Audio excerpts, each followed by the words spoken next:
Hey everyone, my name is Morgan and welcome to Humble Home's channel, the place where I talk about practical minimalism and tips for living a more organized life. Today, I'm going to be breaking down my top 5 decluttering tips that I share with my clients. This is normally when we get started on a project. It's something that, I share with them to get the motivation up, the confidence up, and so I'm going to share that with you today. So let's just jump right in. My first tip is to start with the easy stuff. And by this I mean start with the non-emotional items, the items that are not gonna tug at your heartstrings and it's pretty cut and dry. For example, going through your bathroom, looking through expired hair products and makeup, things like that you can just start sorting, and it's really simple. You don't have an emotional attachment to. Hopefully you don't have an emotional attachment to expired makeup or, whatnot.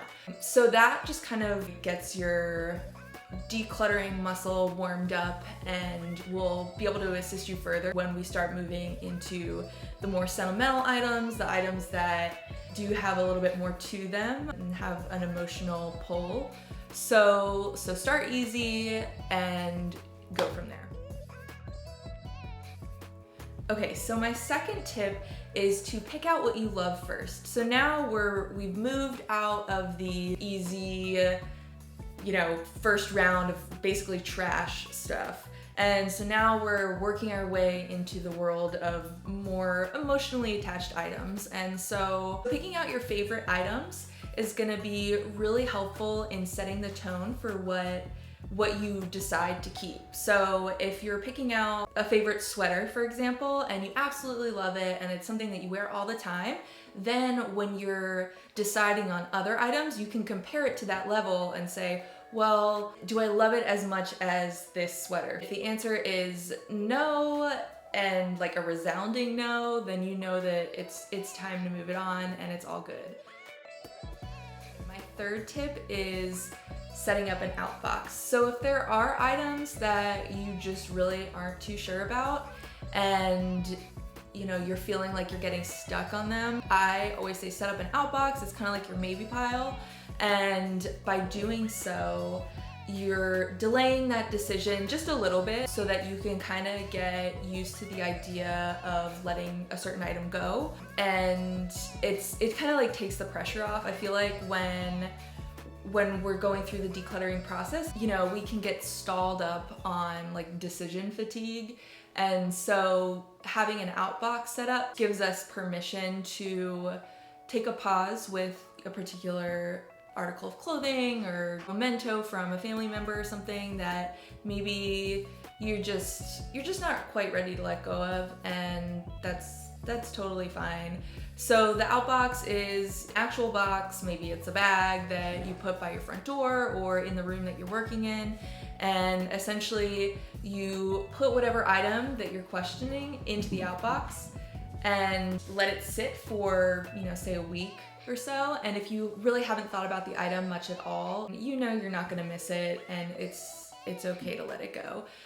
If you do think about it, well, then that answers your question the other way, and you can totally keep it, and you know that it's something that you really want. Kind of like if you're going shopping and you have an item picked out that you're like, well, maybe I'll just like circle around a couple times, or even like go back the next day, and you are just like all night, you're like, oh my gosh, I hope that nobody else bought that pair of boots or whatever that you wanted. And so that once you attain it or once you keep this item, then it's really worth it.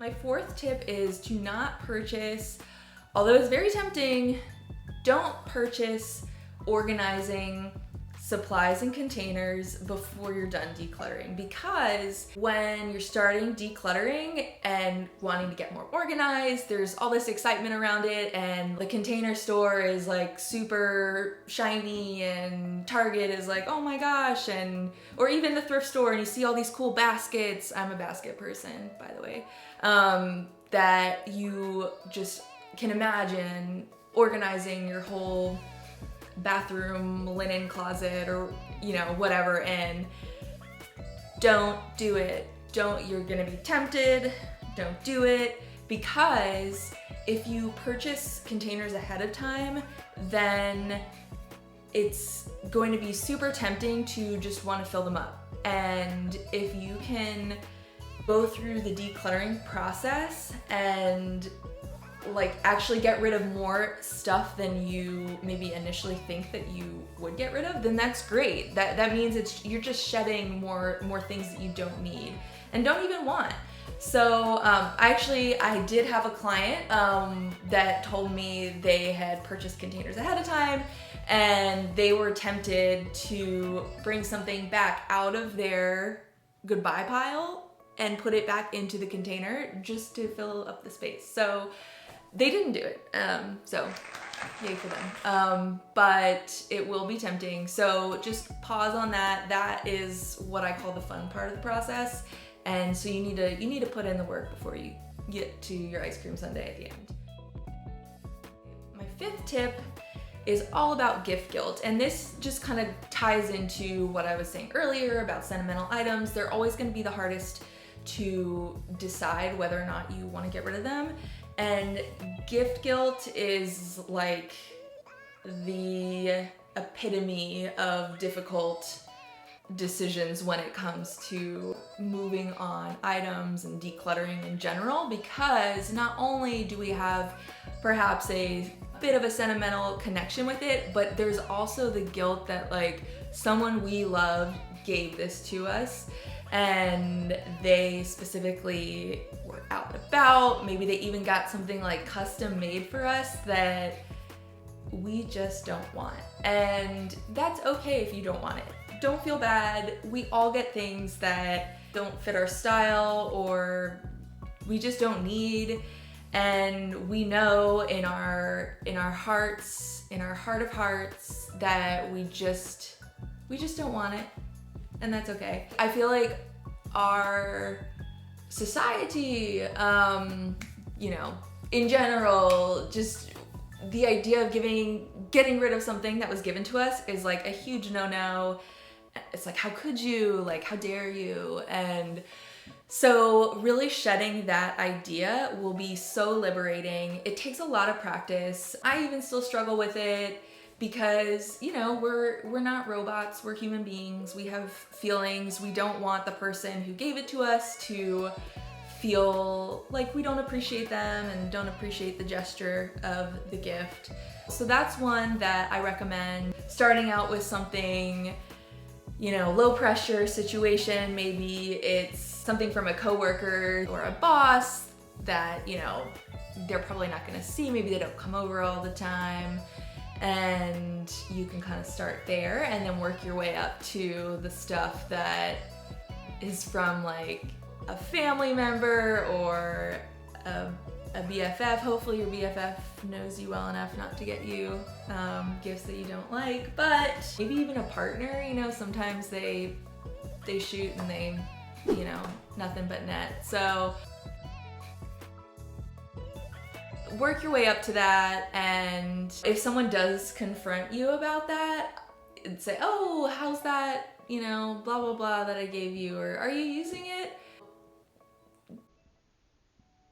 Do what feels right to you. I'm not recommending telling a white lie, but if it really is super uncomfortable, maybe you could just nod along and it's fine. So, okay, well those were my 5 decluttering tips that I share with my clients, and if you're interested in 5 more, head on over to the link that I'm gonna drop in the description box below.